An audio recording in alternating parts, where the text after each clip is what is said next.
Wait before we just go to the main part. So just let me introduce myself. Hi, hello guys, this is Medbits, your exam savior. And today we'll be discussing the topic about ankle complex, where you prefer it as ankle joint. Anyways, so yeah, we'll be discussing the main topics in also the subjects such as physiology, biomechanics and biochemistry. So stay tuned for that too. We'll be uploading few videos on those subjects too. So yeah, without further ado, let's just begin.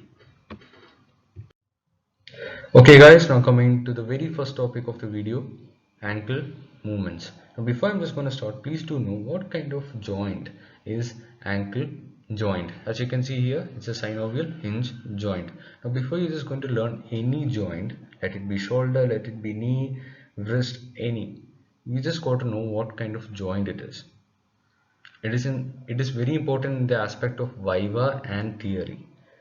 So whenever you're just going to start, you just got to say what kind of joint it is. So here you can see is a synovial hinge joint. It allows 2 degrees of freedom, which is flexion, extension, and inversion and eversion, and that's it. And the rest of the range of motions, as you can see in the image below. Okay, guys. Now coming to the movements possible in ankle joint. Now, as we all know that, whatever movement we have to learn, we have to know planes and axes, right? It is like the language of biomechanics. Like whatever you say, you have to say that also. So let's begin. Dorsiflexion and plantar flexion, which occurs in sagittal plane, right? And axis is mediolateral axis. Inversion and eversion, which is in frontal plane. Axis, which what? Yeah, anteroposterior axis.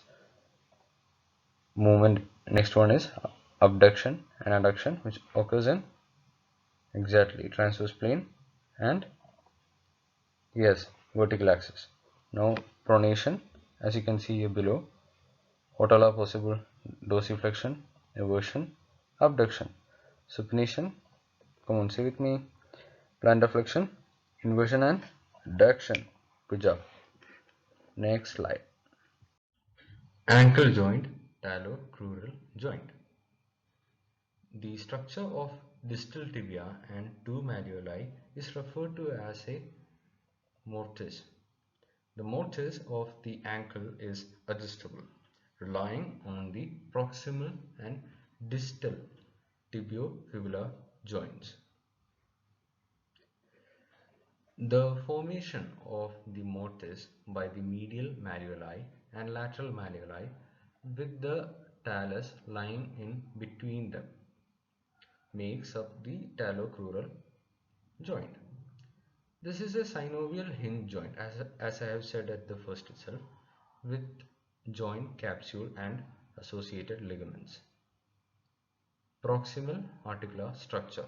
The proximal segment of the ankle is composed of concave surface of distal tibia and of tibial and fibular malleoli.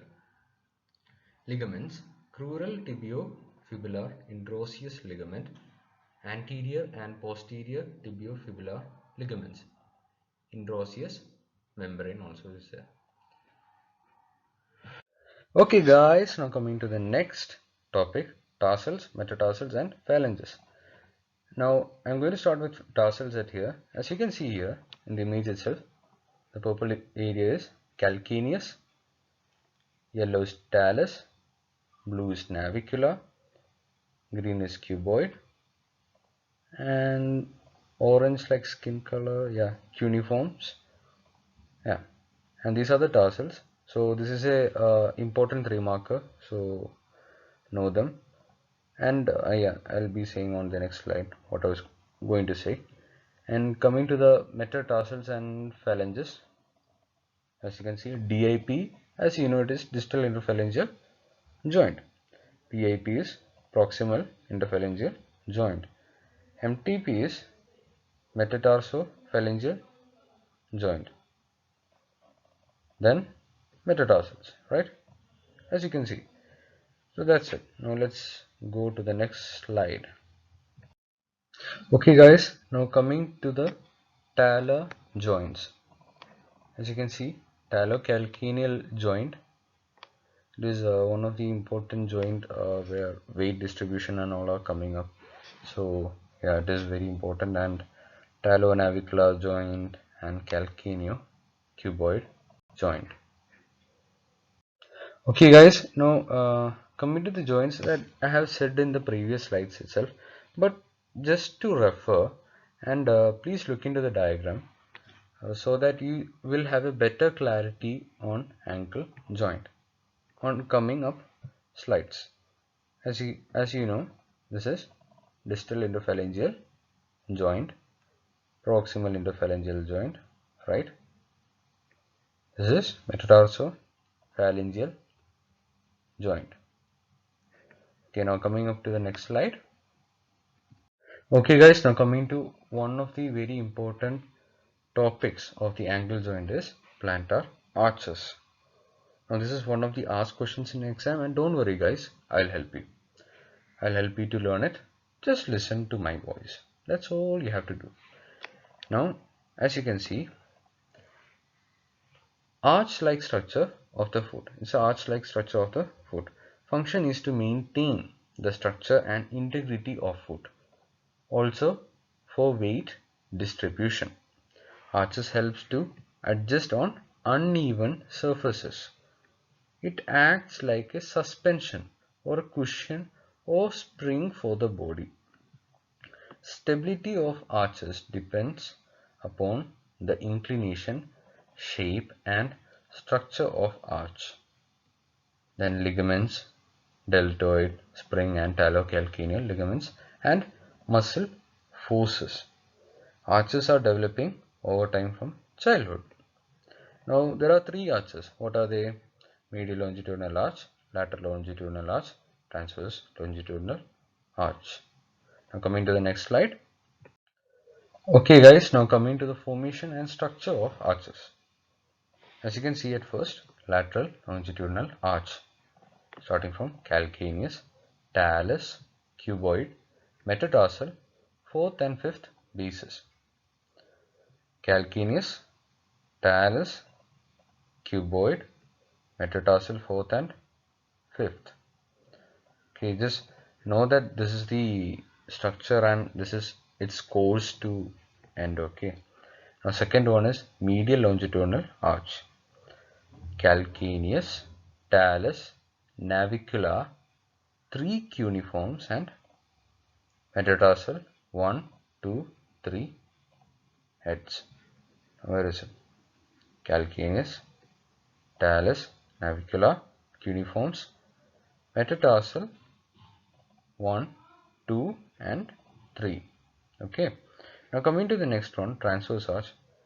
So this is also very easy. Cuneiforms, cuboid, metatarsal base. Cuneiform, cuboids all the way to that area, cuboids and metatarsal base. Okay. Now talus is a keystone of medial longitudinal arch and lateral longitudinal arch as weight is transferred through talus. Medial cuneiform is a keystone of transverse arch. Coming to the next slide. Okay guys, now coming to the next topic, plantar aponeurosis. It has dense or deep fascia spread from calcaneus to phalanges. During stance phase, aponeurosis is stretched under tension. It withstands 96% of human weight. Aponeurosis functions exactly like a tie rod in a truss. Now use this word, okay? It is one of the words that you have to use. Just search it out, what is a tie rod. So it is exactly like this. We will be able to see in our homes like this, right? It acts like this. Yeah. So struts of truss are to strengthen due to tie rod. Struts of the foot are calcaneum and talus on one side and tarsals. Metatarsals on the other side While load bearing, weight is distributed equally through both struts and aponeurosis stretches to support the arch. The windlass mechanism is a mechanical model that describes the manner which plantar fascia supports the foot during weight bearing activities. Okay guys, now coming to the last topic of the video, pes cavus and pes planus. Now pes cavus, when you hear the word cavus itself, you have to remember a cave, right? A cave has a big arch, right? So remember in that way. So foot with an abnormally high plantar longitudinal arch. People who has this condition will place too much weight and stress on the ball and heel of the foot while standing or walking. So deformities observed with pes cavus are clawing of toes, posterior hindfoot deformity, contracture of the plantar fascia, and cock-up deformity of the great toe. Now coming to the next one, pes planus. Now when you hear the word planus itself, planus, just remember that, okay? So let's begin. It is also called as flat foot. Is the loss of the medial longitudinal arch of the foot. The deformity is usually asymptomatic and resolves spontaneously in the first decade of life, or occasionally progresses into a painful rigid form which causes significant disability.